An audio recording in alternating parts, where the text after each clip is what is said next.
Enjoy this Wild Soul Gathering production. I'm Dr. Sandra Marie.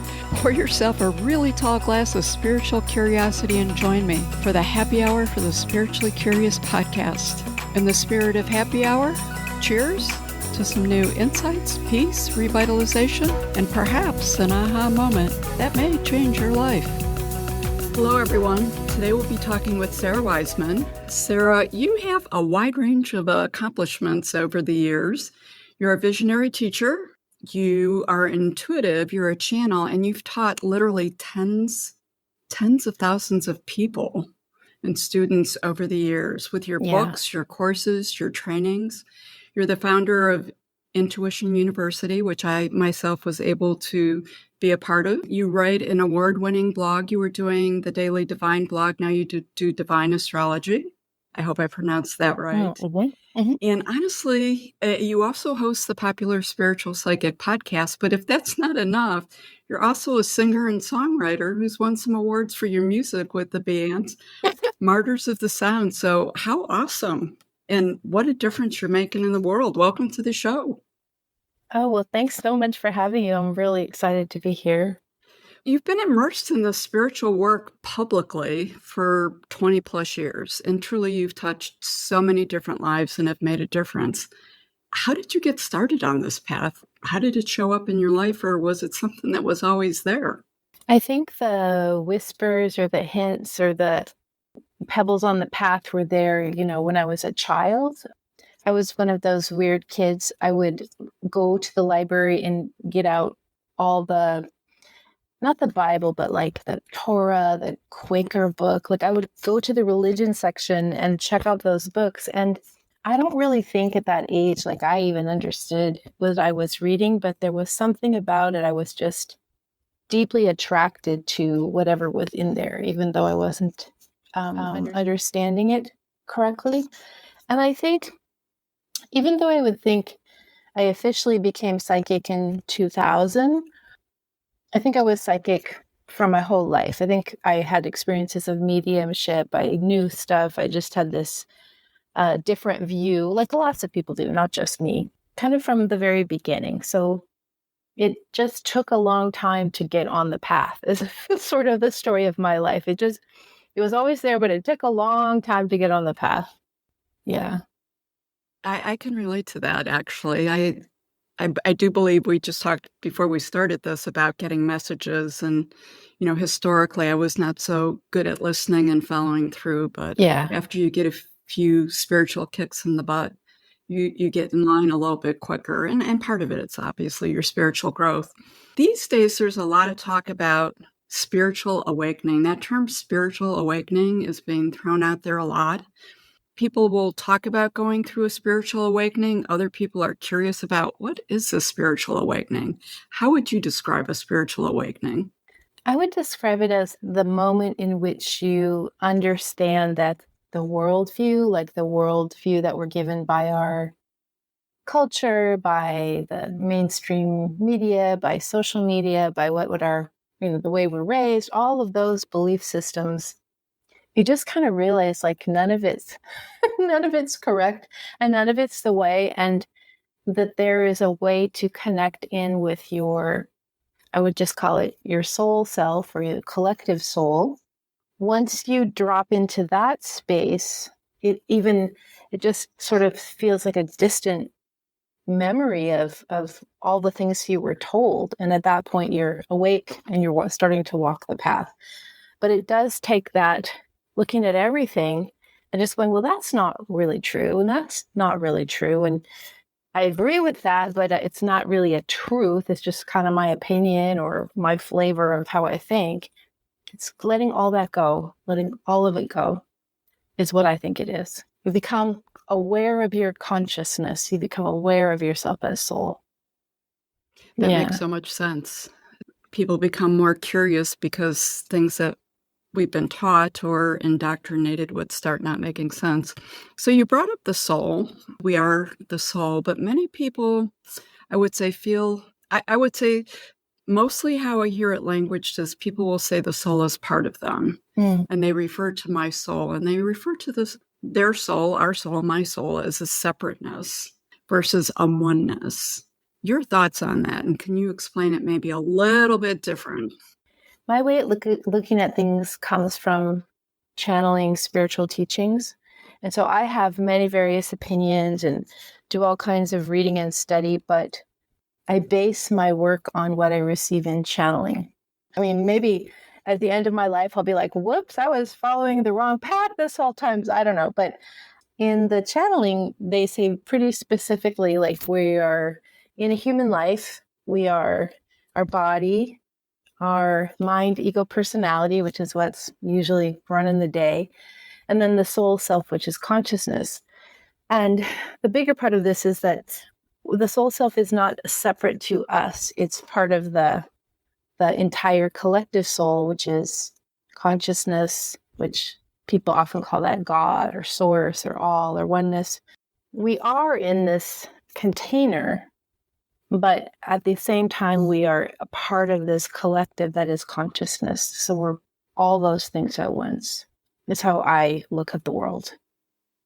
That makes sense. And I believe it was in one of your recent divine astrologies. And actually, it was interesting when I read it because I heard someone else use the same example that the body's a vehicle. And if you compare it to a vehicle of driving a car, that basically our body is what we think we are, maybe if you're not on the spiritual, the spiritual person on the human experience, right? Mm-hmm. So if we think about ourselves more consciously as we're driving the physicalness and how we manipulate the earth, and it's the soul that's actually the being, the spirit that drives it. So it was like, wow, that's the second time, like in the past month, I've heard this example from very different venues. I thought that was interesting. And did I speak it right? Yeah, well, I would say like that our body's the car, our mind is like the chauffeur. Oh, I like that. And then the soul is kind of sitting in the back going, here's where we're really going. Oh, wow. Here's where we're actually going. So I guess, and the chauffeur, maybe the mind is kind of a tricky chauffeur who always wants to make stops, like to get snacks and, like do all this distraction.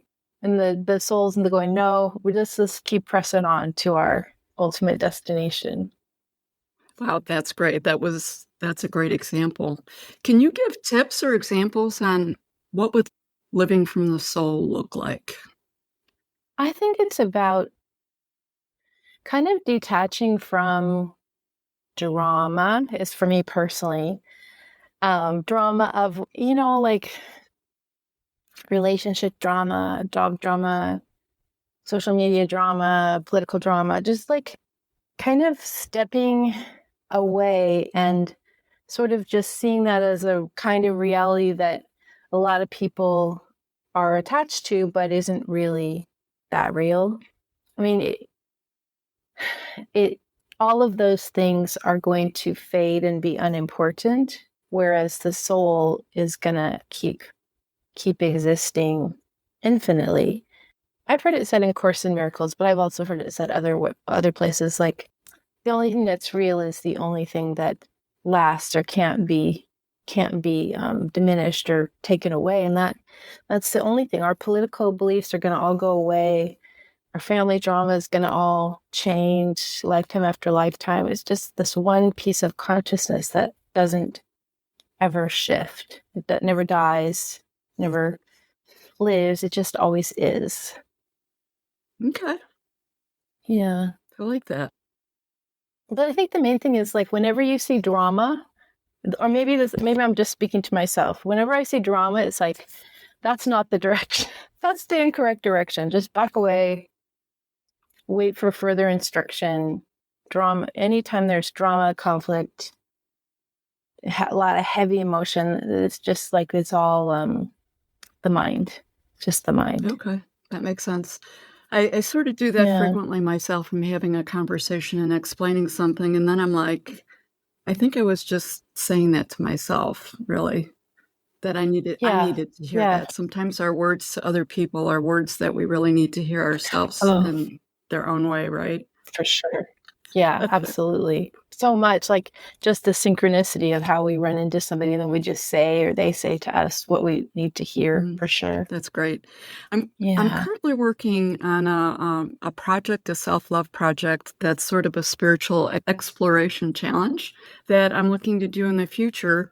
And I think that self-love it's so important on our journeys here on Earth. I won't say on this particular journey. I'm guessing it was on all of the particular journeys that we've been on. And I think we all either struggle with it part of our lives, or for many of us, we struggle with it our whole life. Your thoughts on self love related to living from our authentic selves? I think the reason we have so much need for the self love journey right now is because in the generations in the past, self love wasn't allowed really. Like we were taught self hate, it really or maybe not self hate, but self shame or self guilt or self suffering. And so we had like my parents' generation, a couple generations before that, all of those generations were really taught to, repress, hold back. You just followed the tradition. You didn't do what you wanted.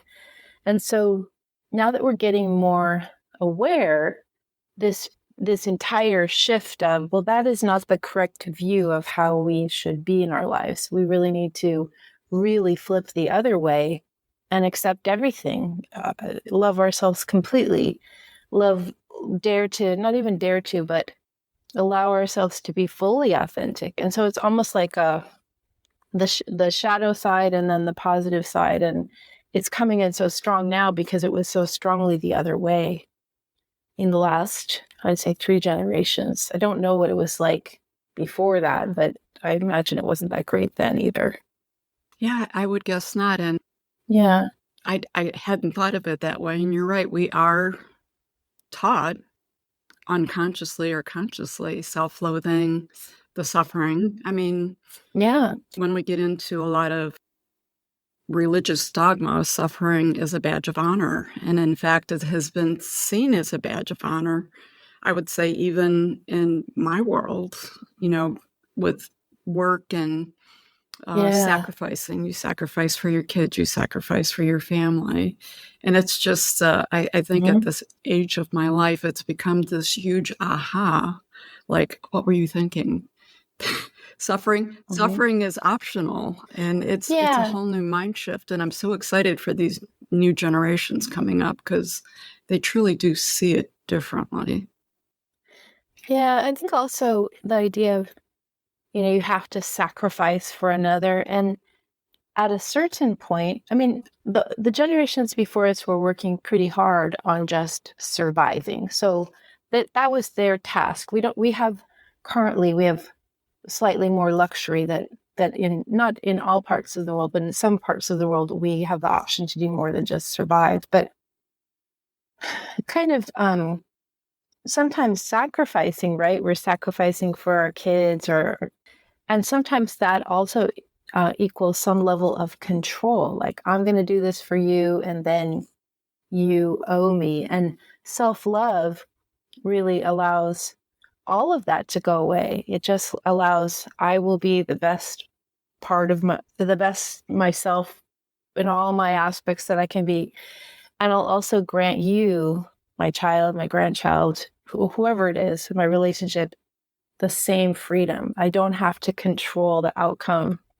I don't have to sacrifice so that you become a certain way. I can just let the universe care for you, just as we've all been cared for. It's kind of like a freedom from controlling, also the hypervigilance of making sure everybody's going to be okay. So we can just let that go. Nice. That's a good point. Yeah. That's a really powerful insight.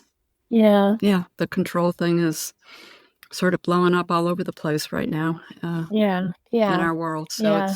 it'll be fun to be an observer and watch it from the outside as it plays out, I think. Yeah. Let's talk a little bit about manifesting. It's a big topic. It's out there, especially when we talk about spirituality, manifestation. Abraham Hicks, there's a lot out there with it.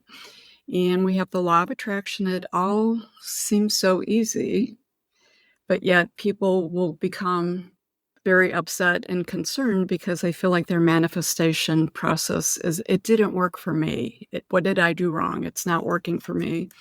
Some of the blocks are attachments to the outcomes and the tensions that go with the intention. And, at the end of the day, we do get exactly what we manifest. We're just nice. Not happy that we didn't maybe get it quite right. But you talk about the law of flow, and that is a new way of manifesting. Mm-hmm. Can you talk about the law of flow? I had not heard of that before. Yeah. Well, thank you so much. So I guess I kind of came into a lot of my understanding around the time, like I had the near-death experience in 2000. And then right around that time, a lot of this stuff it was popular before, but for some reason I came in right when it was all just like pretty hot. And I started working with it, and I was so, I could make it work pretty well. And I was so unhappy with what happened. I need a car, I need a place to live. And I realized pretty soon, at least for me, like we talk about the body, the mind, ego, personality, and the soul. For me, when my mind was trying to set things up how I thought it would be good, it really was somewhat of a disaster. Like I didn't know enough as a personality to pick the right things. Like as trying to manifest, you talk about someone's picker is off. Like I would just, try and pick these things that were completely wrong for me. So I started to think, well, maybe more people than me have this problem, probably, because most people are picking the wrong things. And I just started to just let it go and to see instead like where the universe was nudging me, like how the universe would drop these synchronicities or signs. And it almost became like this little, the breadcrumb path. And I just started to notice that the more I just followed that, the better things turned out. And the more I just followed the little subtle nudge, the more I was led to places where like I actually really wanted to be, like at a heart level or a soul level, to the people or the experiences that were really, truly meaningful. And then I like to figure out systems. So I just went back and was like, well, what is this all about? It's like, it's about being in a flow state. When you're manifesting in the old way, you're trying to force the universe. And of course, we can't do that. When you're flowing, you're saying, okay, universe, you show me. I'm just gonna follow along. And it's like this effortless. Well, it's not effortless when you block the fun. You block the flow. But when you let go and don't attach and just sort of follow, it is really, you don't know where you're going, but you know it's going to be the most meaningful place for you to be, and just that level of trust. So I found it works fantastic, and I really have been doing that for a very long time now, and I think it's a good approach. Like I would recommend it for sure. So I would recommend that way. It makes sense because we just think that we have to come up with all the how-tos and how's this going to work and all of it. And it's sort of funny because we touched a little bit about this podcast before we started the show. And, I had talked about not following divine messages and, getting a few spiritual kicks in the butt. And when this whole podcast thing came up, it did not resonate with me any level. And I was resistant for about 3 days. I will say I had an adult toddler temper tantrum with spirit over it. Yeah. And was sort of like, well, fine, if that's what you want me to do, I'll figure this out and I'm going to do it. Not even really, and I still don't totally understand why I'm doing it. If there's some specific purpose or whatever behind it, other than I'm bringing, I shouldn't say that, huge messages to other people who are very curious and looking for answers to things. that weren't readily available out there when I first started doing it. And I think it's still pretty limited. But it honestly has taken on a life of its own. It's become relatively successful and Mm-hmm. seems to be going somewhere. I feel like there's something else there. I don't know what it is, but I'm okay with that now. Yeah. Like, Dr. Sandra Marie 10 years ago would not have been so much okay with that. And it would have had a lot of resistance. Mm-hmm. It wouldn't have flowed this nicely. And I would not be having the fun that I'm having with this. Yeah. If anyone would have ever told me this was something I was doing and that I was enjoying it Mm-hmm. and feeling like it was a life purpose for me, I would be like, what? No way. And well, you have the understanding to ask the questions that will bring answers that will create understanding for other people. So without that understanding, you couldn't be asking the right questions. And so, but you do have that. And I think that's why the universe is like, she gets it. Let's have her ask the questions so people can hear it. Let's have her do it. Yeah. Yeah, it is pretty cool. If one thing doesn't resonate with you, out of the couple of years I've done this, I would like to think there's something that's been put out there that'll Yeah. resonate with you because the path is so unique for Absolutely. each Yeah. person. And how to get there and the comfort level, what's comfortable for people to get there is just so different. Yeah. So it's been pretty cool. That's great. More to Yeah. come. I like that you said the path is like, even like, I feel like I'm kind of on this narrow and deep path. Like, I'm very specific to my journey. But even so, I think it's important for all of us to sort of take a look at other paths, other traditions, and just kind of immerse ourselves in, well, what do other people think about this? Why are we here? What's the journey about? There's lots of ways of looking at this, of why we're here and what the meaning of our lives is about. And so it's just interesting to explore. And even if fully already, well, I'm supposed to be channeling and teaching, you're supposed to be doing whatever it is. So it's good to explore. Yeah.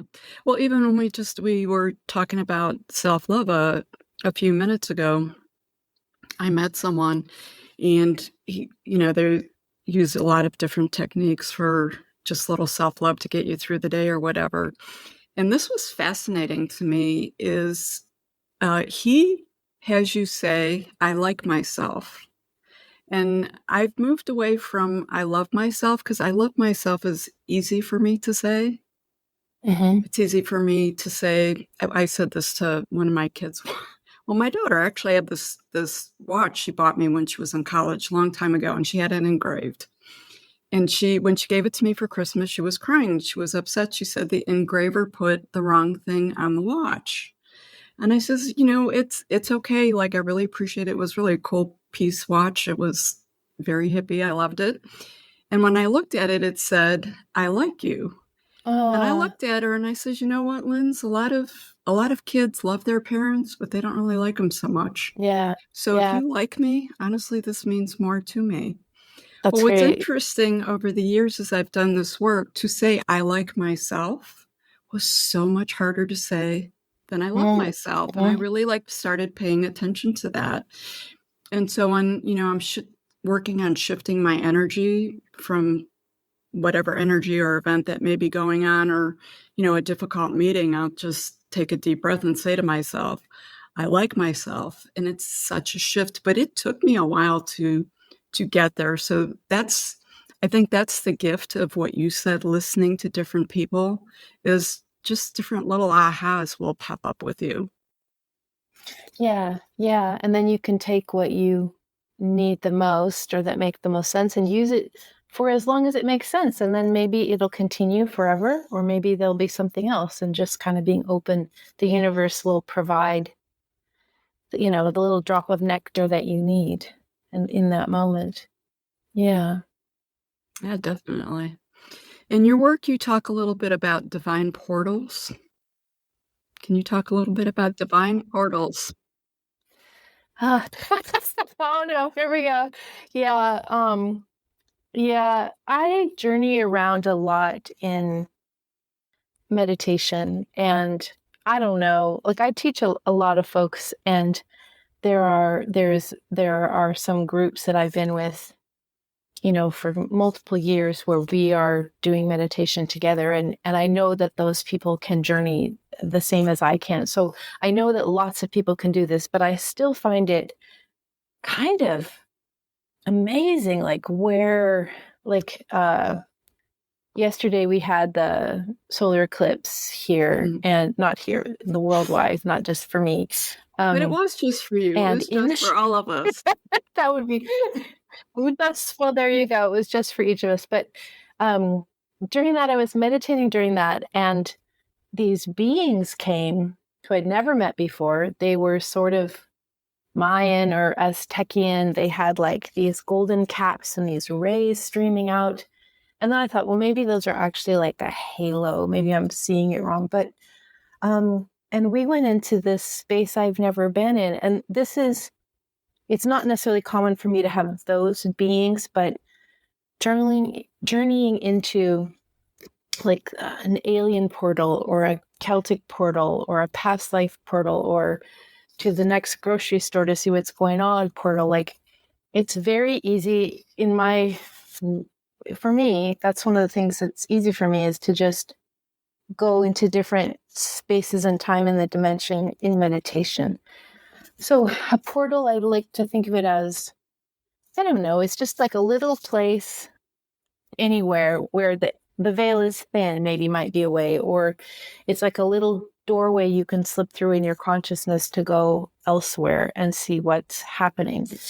And obviously I don't know how it works, but, maybe some quantum person does, but that's just what I experience. And so part of my practice is to just be really open, like, well, where could I go? And I don't try to go to a specific place. I'm just like, take me there, and seeing what happens. A lot of places I don't even know necessarily, like those beings, I don't really know who they are or what it's all about. So that idea of a portal as a little place, I'm trying to think, I want to say wormhole, but I don't think it's that. It's like a little place you can go to another place in the mind's eye or in meditation or from a place of consciousness. I would kind of guess that as humans develop, we're going to be able to do this physically, but obviously not today, that I know of. I mean, I think generations and generations, people will be able to, very Star Trek-ish, like, beam over somewhere else. But, obviously we can't do that. No, but honestly, the concept is very real to me, and I don't think that we're necessarily that far away from it, to be honest with you.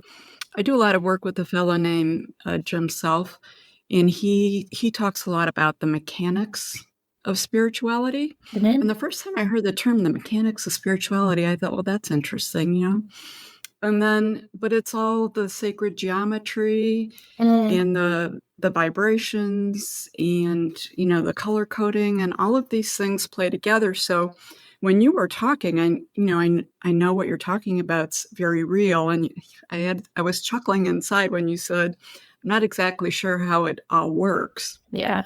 All I kept thinking was, I'm sure Jim would sit there and like diagram this whole thing out for you and tell you exactly how it works. Yeah. Because there's so many different energies on the planet that have lots of different pieces to the puzzle. I'm not really sure that anyone has all the pieces to the puzzle. Yeah.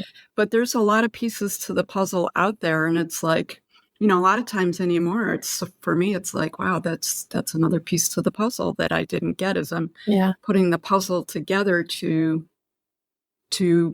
get to what I think my potential end game of this is to become my real self, my spiritual self, fully in this physical form. Yeah. And I think with everything that's happening energetically on the planet, everything that's happening with the solar flares and all, I don't even know how to. So with that being said, I'm going to Yeah. ask you, like, the energy is like off the charts incredible that's out there, and it's affecting a lot of different ways. We have, people talk about the dark, dense energy, so I don't even Yeah. want to go there. We know that exists, and we're evolving out of it. With all this new energy that's like hitting and seems to be like hitting on a routine basis, how's it been affecting you? Well, I know that after the eclipse, and I know this will, air to different times, but that was just yesterday's. I was not manic. I was on fire with not power. I don't even know. I was just, and um, so today I had my student group and they all went through it at different places in the Europe or the US, and only one person reported being pretty wiped out. They just like sort of blew up and had to take a nap. But that feeling of everything fell away from before, like all the struggles from maybe 2016-ish. The last eclipse was 2017. So that all the struggle, it just dropped out. Like it no longer existed, at least personally for me. Obviously, the world is going to take its own time frame to have that. But this idea is, again, like we've come into a different dimension. We've come into a different portal as a collective. And that was pretty exciting. I was pretty nervous, actually, moving up to the cliff. I kept seeing things like nuclear-y kind of fire and volcano and just all that, but that didn't seem to be what happened. It's almost like we had internal combustion and we blew up the past is sort of how I'm looking at it now. We'll see how it goes. Some of the people reported today, one person reported that she could suddenly see horizontal energy planes. Another person reported that an elderly person they were caring for who had dementia, actually two people reported this, those people suddenly became totally lucid. Wow. And so there's something, I mean, maybe it won't last, we don't know, but different experiences like that where, again, our accepted version of reality, this is how it is, the sort of sludging through the mud of despair. Suddenly it all broke open, wasn't there anymore. And I think even a glimpse of that gives us hope of how things can be if we all just attune to this different level or different dimensionality. We can just be there, but we're not there fully, but hopefully this event will help us. Yeah, I feel like it's going to catapult. It's interesting, your description, because I've been working on this golden orange light coating in my crown chakra Yeah. to set it up to meet, which sort of Yeah. matches your color description. When the eclipse happened, I'm up in Ohio, so I'm from Cleveland. Cleveland had beautiful. I watched it live from NASA off of there. That was the last of all the old energy leaving the planet, and when it came back, the light is actually a different frequency, light kind of thing. That's I'm all ready for this to all happen and take place and be done and over with, like tomorrow or next week.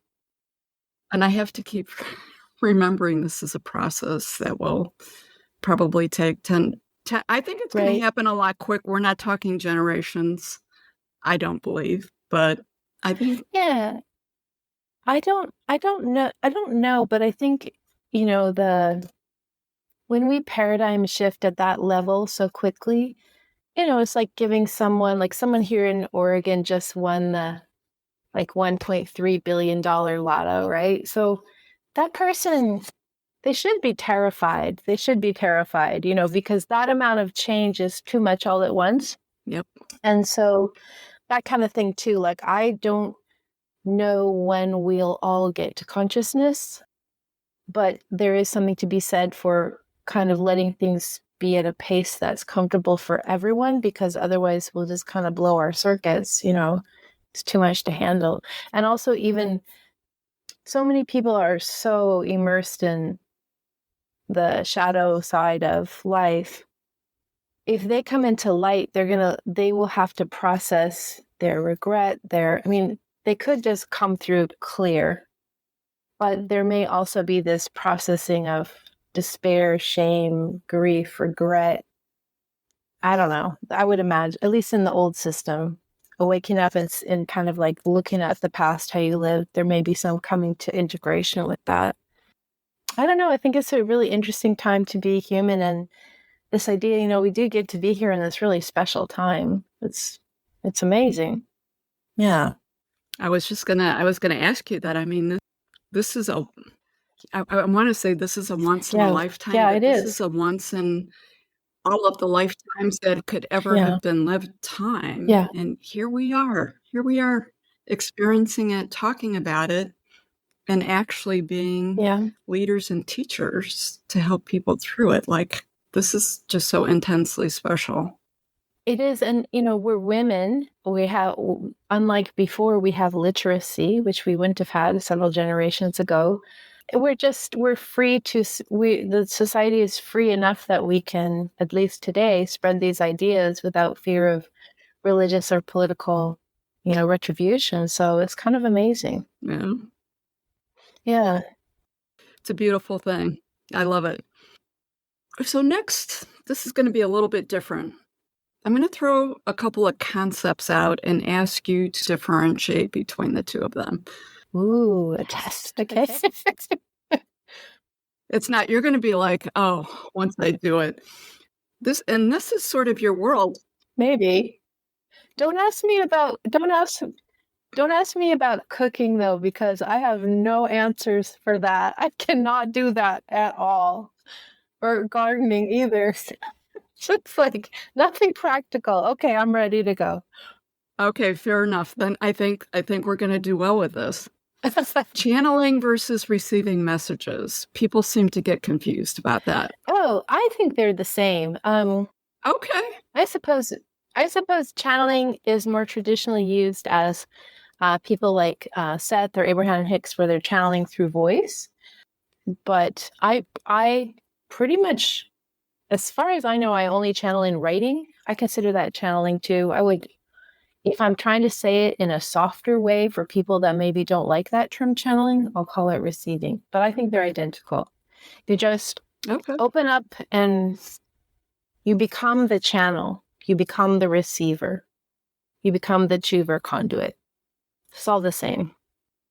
So it's not like you're having a conversation with the archangelics or Yeshua or someone like that. Would that be a challenging or a conversation?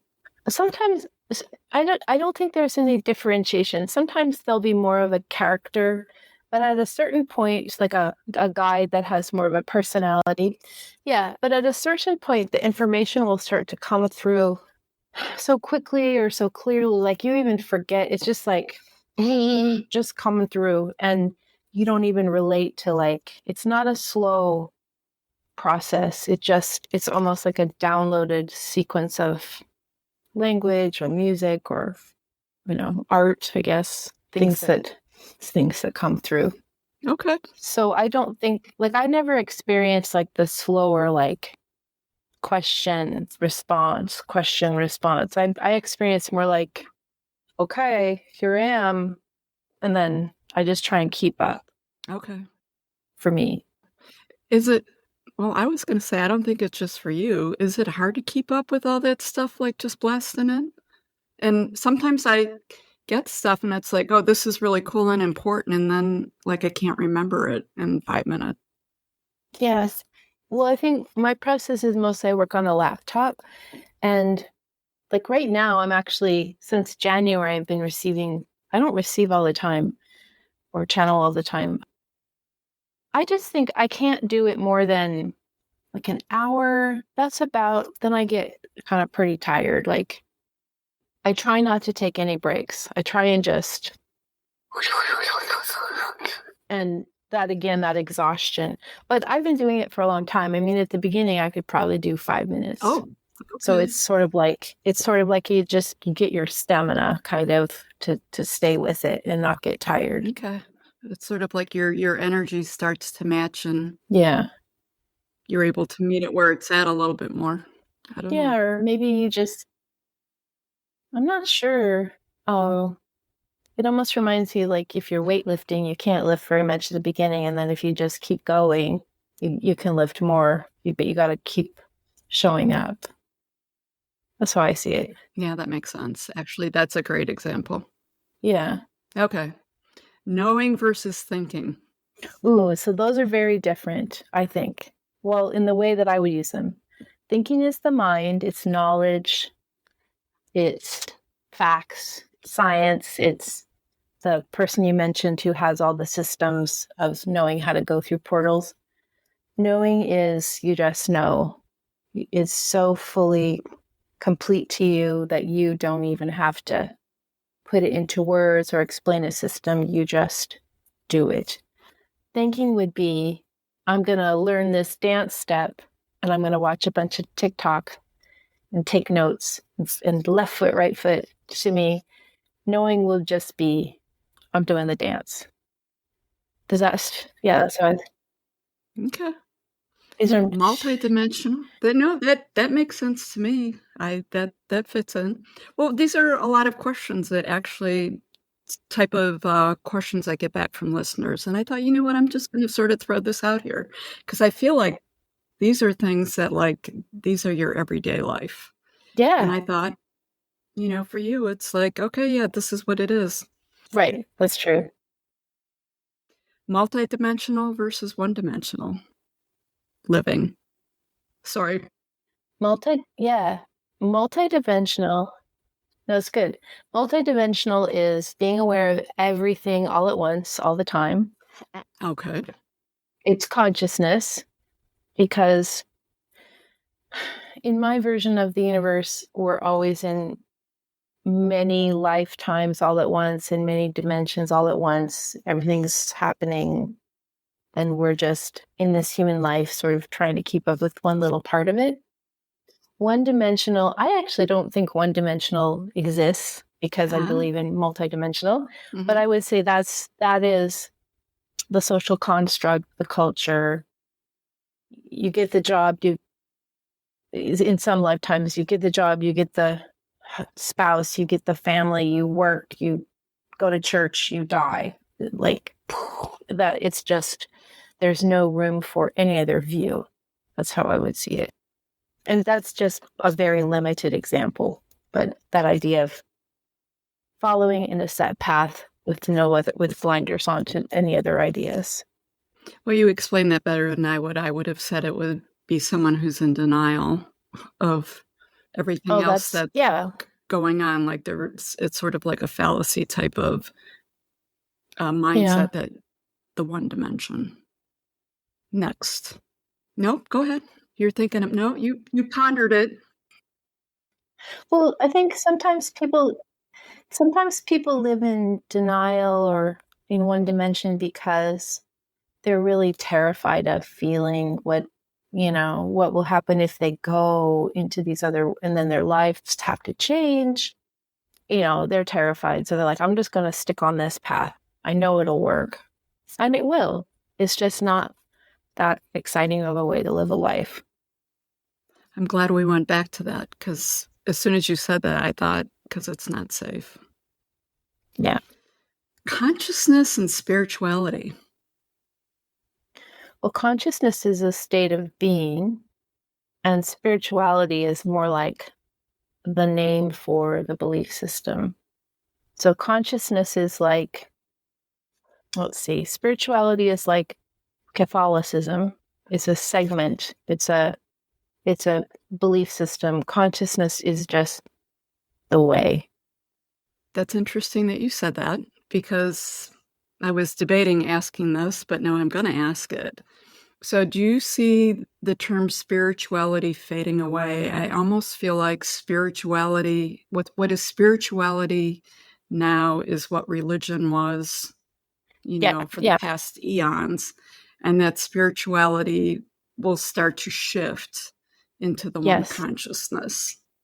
I think that's exactly right. And I was even reading some, oh gosh, I don't remember, but some people I really like to do meditations in groups where we do like future looking. We kind of look into the future and see what it's like. And I did one of those with you. It was interesting.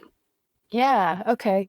So I'm going to do one pretty soon again, actually. So thank you for Joe. Write that down. I don't think it wasn't in a group that I did, but it was somebody did something and wrote about it. And what they saw was that, or maybe, I don't know where this came from, but it was this idea that within 50 years, we won't even have spirituality. Like there will be no religion, there will be no spirituality. It'll just be kind of understood as consciousness, oneness. Maybe, and it might not have been 50 years, but it was like in the future, not too far from now. Okay. All of these ideas will have been superseded by a bigger idea of our connectedness as one. So, okay, that's really interesting. And again, I think a lot of things are going to happen a lot quicker. So that had been on my mind a lot lately, yeah. and I've wanted to ask it for probably to a couple of guests, and it was like, I don't know that you want to go down that path. So thank you for letting me feel safe enough to go down that path, because it really has been on my mind a lot. Yeah.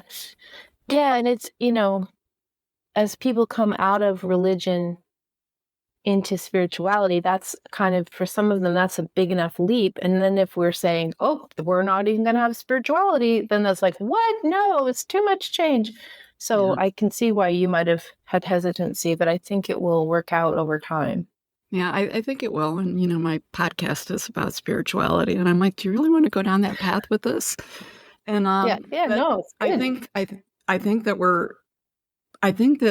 we're headed there already. Some people are just getting started with it, but there's so many people in different phases and on different places of the path. I think the leaders, or whatever you want to call them, it's happening. Yeah, like the pioneers or the explorers. Yeah. They might not even be leading. They might just be exploring in their own way. Pioneers and explorers, much better way to say it. Yeah. Yeah. Those blazing the trail. Yeah. You're a trailblazer. Do you feel like you're a trailblazer? Yeah, I do. I feel like every time I go into past lives, I'm always like this French trapper in Canada, like in ancient times, and I'm literally crossing from the east to the west through the wilderness. I'm like, yeah, that's kind of like now too. Like, thank goodness I don't have to do the pelts and things this time. Yeah, I feel like there's not a lot of markers, and I have gotten okay with that pretty much. I used to hope that there would be a lot of people thinking really similarly, and there probably are some, but I don't necessarily meet them all in my daily life. And I just kind of like, well, that's just my path in this life, is meant to kind of explore, see what's out there. Well, I appreciate you being the trailblazer and doing it. Thank you. And it does put you in an interesting situation. It's sort of, as we're moving out of the duality of our existence as a humanity and as the earth, because everything's evolving. It is interesting. I call it, being in the spiritual closet, and had a lot of conversations about it in earlier shows. But, like, this is my life, but I don't talk about it in a lot of other areas of my life, just because it's not a fit. And it took me a while to realize that it doesn't make me, I don't know what's the right term, like a fraud or anything. It's just like, it's just not part of that existence. And I'm okay with that now.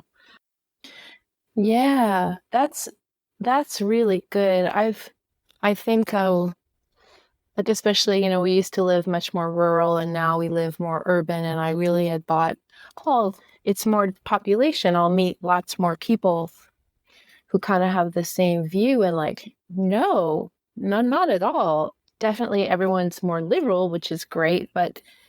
And so I decided that that's the huge value of the internet, because we can reach people from everywhere. Like, we can reach our small niche of those who we want to or not want to, but those who are thinking similarly.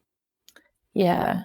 Like I had in my group today, I had South Africa, Germany, Australia, Norway. I can't even remember if they, and then all over the US and Canada. And it was just like, that's because it's a very niche group and we have to find each other. Like that's like it's not just like we're on every street corner. That makes total sense. Yeah. Because sometimes I don't know that it gets me in trouble. Well, sometimes I have to realize when I get immersed into my small group. So like in spirituality, like I'm really excited about this, the intergalactics and the connections, and it's happening like it's now with a lot of this, a lot of these things, are talked about as future states. And, with our conversation, just with being a trailblazer, I think even within the spiritual community, sometimes people don't get like this is happening now. Right. So in whatever my spiritual community is, that world, like it's very accepted. And even people who it wasn't part of their conversation maybe 5 years ago or 2 years ago, like this is everyday part of the conversation. It's like, this is happening. The portals are, opening. There's a lot going on. So sometimes I have to remember that, because in that little world, it's so real to remember that the greater world is not quite feeling that. And, you have to sort of filter your conversation with your audience. Yeah. I agree with all of that completely. Yeah. That makes sense to me. It's interesting time. But that being said, I truly believe that the children being born now and the more recent children that have been born, that they're different, that they're coming in with these gifts. And I know this might sound silly. I mentioned this to a friend. I'm like, when you look at people sending you pictures of their grandkids or people having kids, like their eyes are wide open. These kids are animated like as soon as they pop out. I've never seen pictures like this before. I'm like, these kids are different. I can see it. I can see it in them, and I can see it in their interactions. So they're coming more evolved, and that's all part of the next stage of the work that you're doing. You wrote a book about supporting kids or raising kids with psychic abilities and spiritual gifts.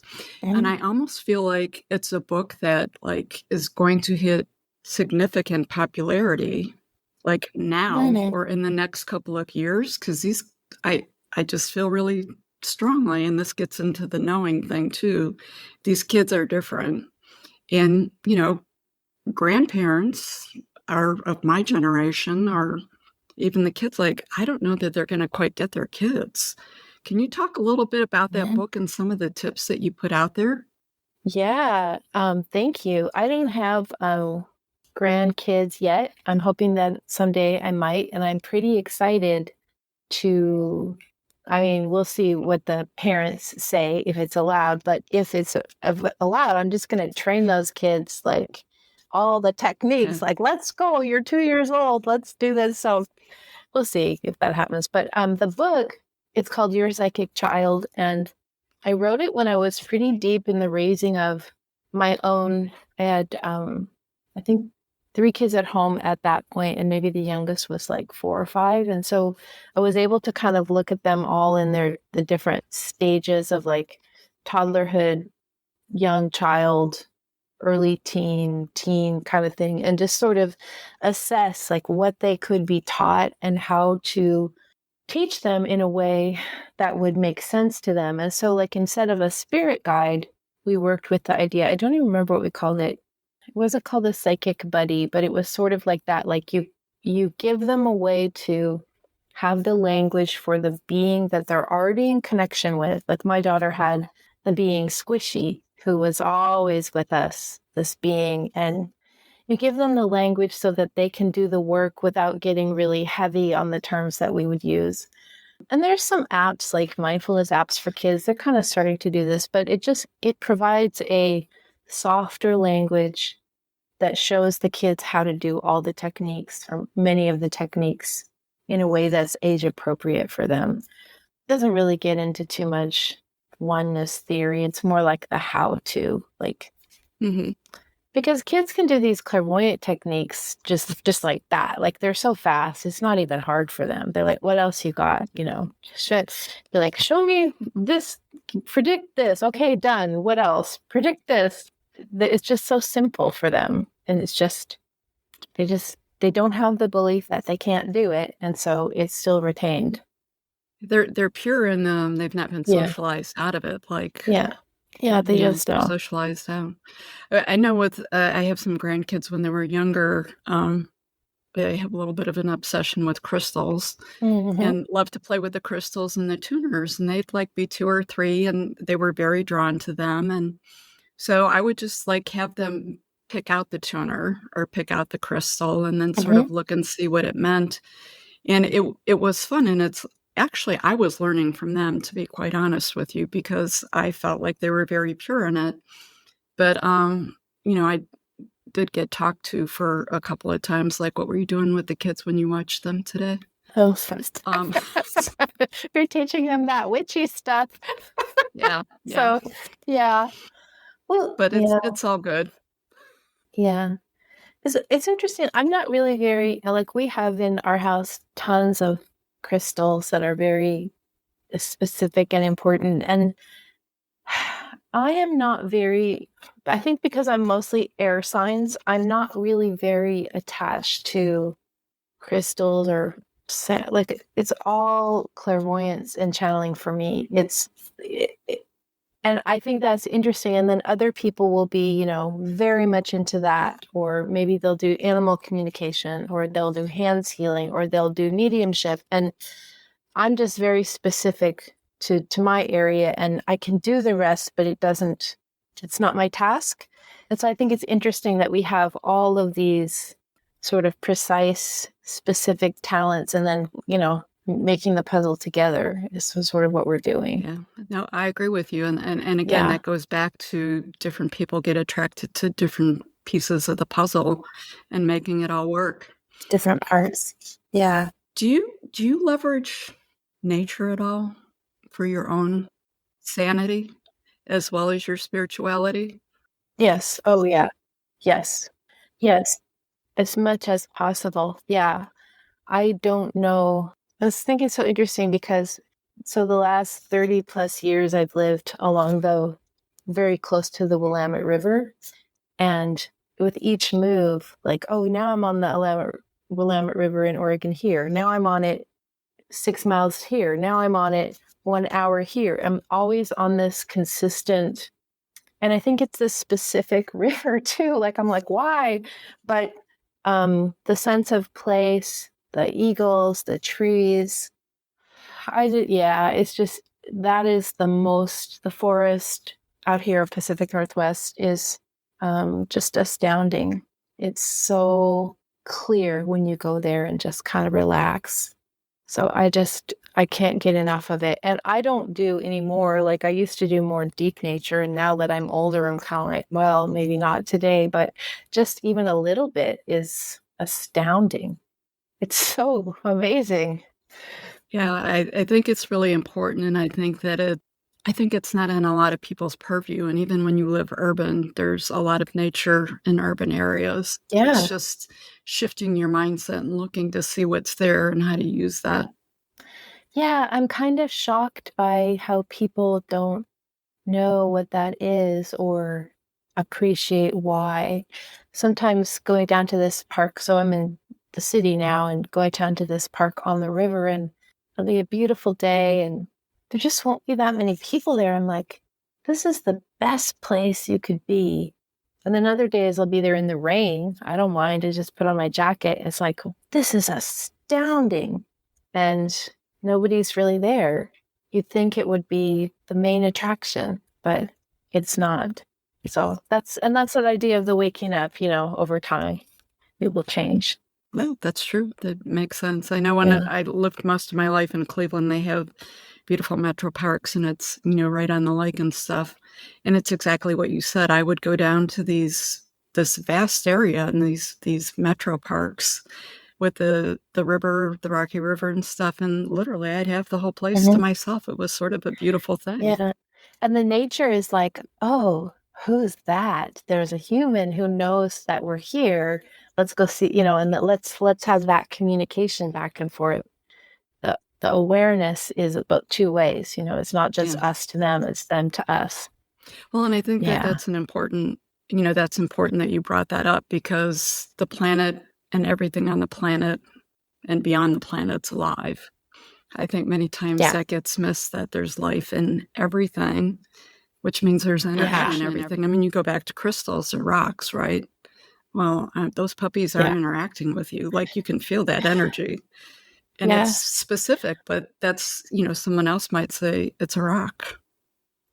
I would even go further to say that even things like, my little water bottle or my pen or any inanimate object is communicating exactly at the same, not at the same vibrational level as a crystal because it's specific, but it is communicating its history and its awareness. So when we tune in, everything tunes in back to us. So it's just when we don't tune in, then we don't receive any of it.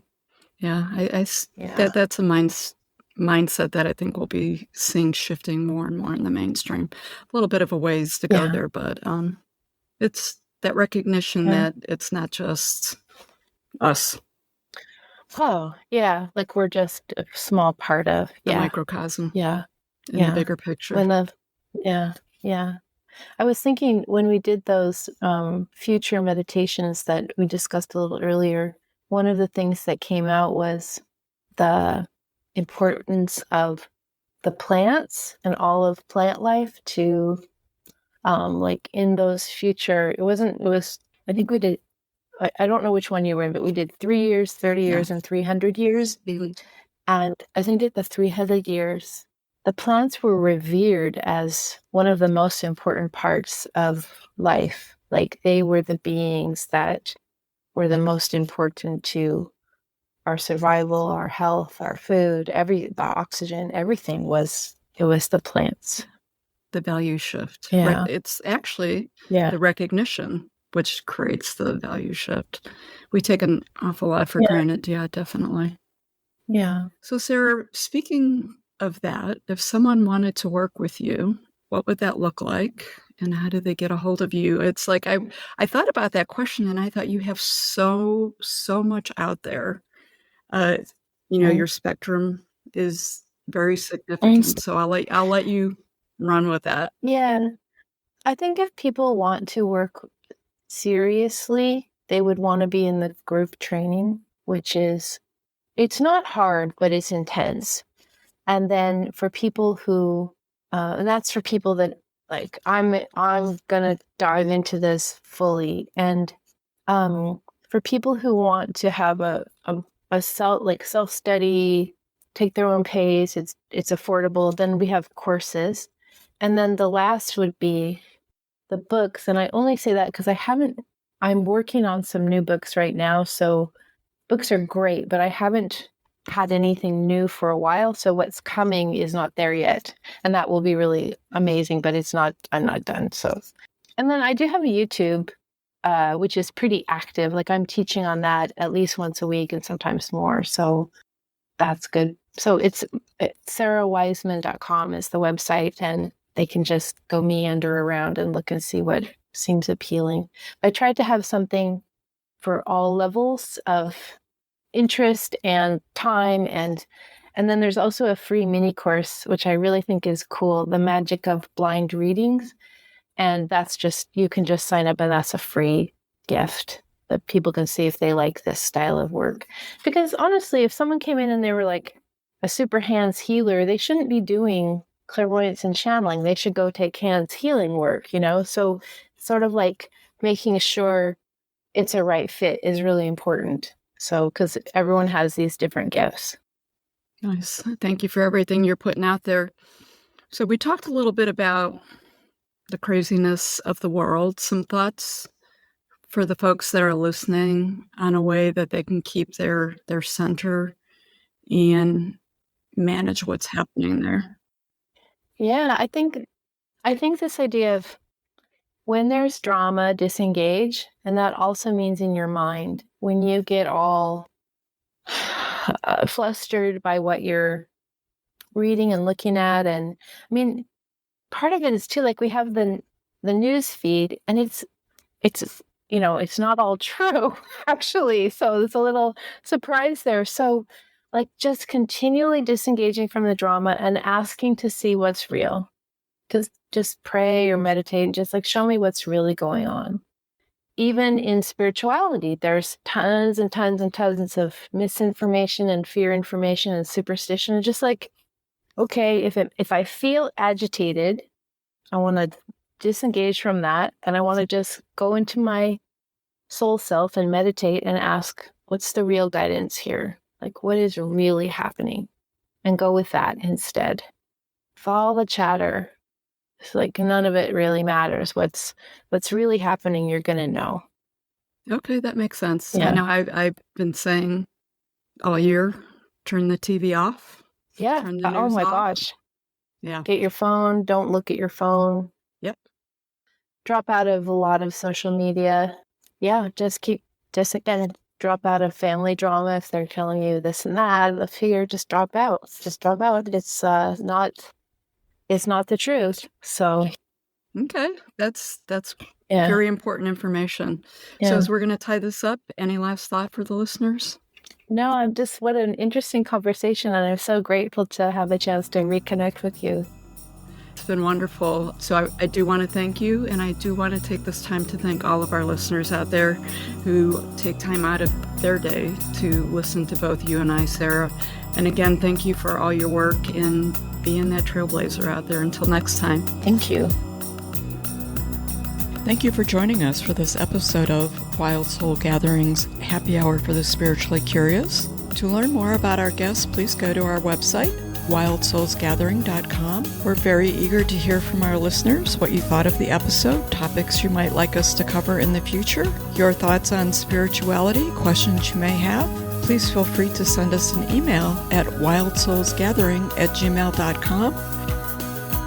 This is your host, Dr. Sandra Marie, sending each of you peace and love. Until we meet again, embrace your wild soul.